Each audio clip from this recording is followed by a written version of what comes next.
Nikki Steadman is the owner of Loci Solutions, a company that specialises in helping businesses find effective and practical solutions to their property management, accounting and reporting systems. Nikki, welcome to In Her Shoes. Thanks, Suzi. Thank you for joining us. Your expertise has been in the areas of system support and best practice, and that's obviously what you offer your customers. For any business wanting to be successful, why are those two areas of business important? Sure. I think best practice is quite obvious. You want to stay on top of your game. You want to make sure that you're complying with legislative requirements if necessary, that kind of thing. So best practice is certainly an area that's very, very important. And with support, all clients want the best, obviously, support that they can get on their products. They're looking for partners to really hold their hands through the process, and we found that the support area was something that opened up to us very easily because vendors, software vendors, don't necessarily provide that hand-holding service. So it was an obvious gap, I think, in the market. I don't think it's unique to the property industry or technology industry, but certainly supports something that is very, very relevant. And perhaps not always considered an important part of dealing with your clients is having a structured way of supporting them. Correct, yeah. I think a lot of people overlook how important it is. Clients don't expect you to have the right answer every time, first time. What they expect and what they need is for somebody to answer the phone, for somebody to respond to their emails, for somebody just to make sure that they're always in touch so that they know they're not being forgotten. And that's something that we focus on. Great. You have a large market share with your software programs and you're in a very niche market. Did you set out to develop a niche business? I think we certainly are in a niche market, and once we realised that within the niche area that we operate there were very obvious gaps, it made perfect sense to go down the path of making sure that we could fulfil those gaps. So yeah, I guess it was intentional to stay within that. It is intentional to stay within our small niche area and to consistently make sure that we stay up to date with what's happening so that we can best serve our clients. I am a big fan of niche businesses. I think in this day and age that really being specific about who your audience is important. But do you feel there are any risks with being a niche business? Sure, definitely. I mean, one of the positives is that we can easily identify our target market, our audience. We know who our customer base is and it's really definable, so that makes it great. But the risks are certainly that because it is so small, if there's a market downturn, it generally affects everybody. And that certainly has the potential to greatly affect us.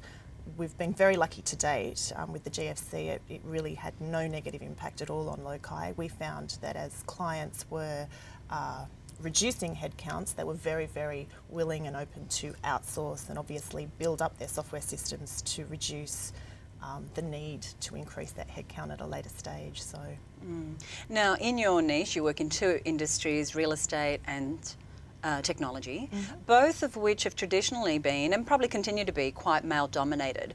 What impact has, if any, your gender had on you building this business? Sure. Yeah, they are male-dominated industries. I think particularly property has that real stigma associated with it. I've got to honestly say that for me it hasn't had an impact. I've been in this industry about 15 years, so I guess I've kind of grown up in it, I've developed in it. And for me, I don't see a differentiation between men and women. I just see people that I need to do business with. It's simply, it's that simple. And I think because I don't get involved in that stereotype or in that area of concern, I don't project that onto my clients, and therefore it doesn't seem to reflect back on me. So I'd have to say that I haven't had any negative impact from that. But I have spoken to a lot of other women that have come into the industry from external areas and or into the industry from external countries, from overseas, and they have felt that it's certainly heavily male-dominated. I'm very lucky, I guess, that has affected me. Yeah. One of the things we're seeing a little bit more of is women entering technology.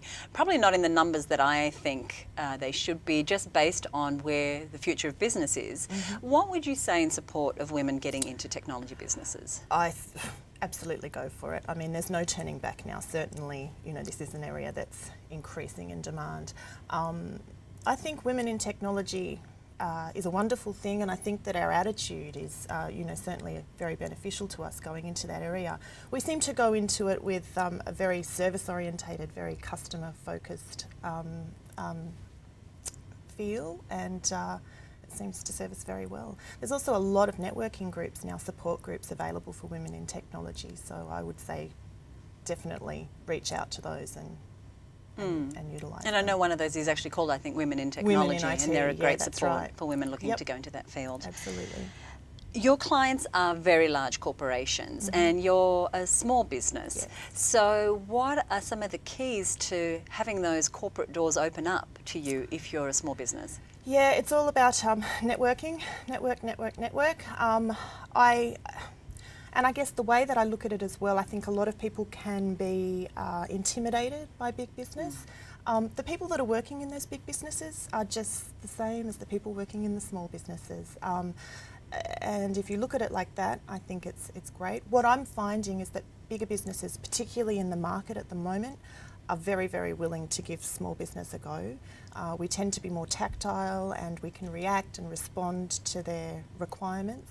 Big businesses, obviously, decisions can take a lot longer to turn around, and so I think that they're looking to us, to smaller businesses, to assist them, enabling them to get faster results. So networking, anything else you would say? Just don't be afraid, don't be intimidated. And keep knocking on those doors.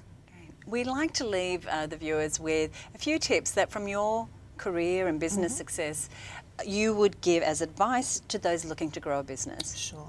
Well, there's many, but I would say that probably number one, just don't give up. If you feel in your, deep down in your belly that you're doing something that's going to have a positive outcome, and you truly, truly believe in it, just do not give up. You will get rejections, you will hit hard spots, but just keep going. If you're passionate, just keep going. And probably lastly, and very importantly, and I think this is overlooked, by most people, I certainly struggle with it, but that's to maintain a good work-life balance. It's very easy to get completely consumed with what's going on in your business, and it's important to step back from that and have something else that can give to you, what you're giving out, I guess, to your business. Thank you for that great advice, and thank you, Nikki, for joining us. Thank you. Thanks.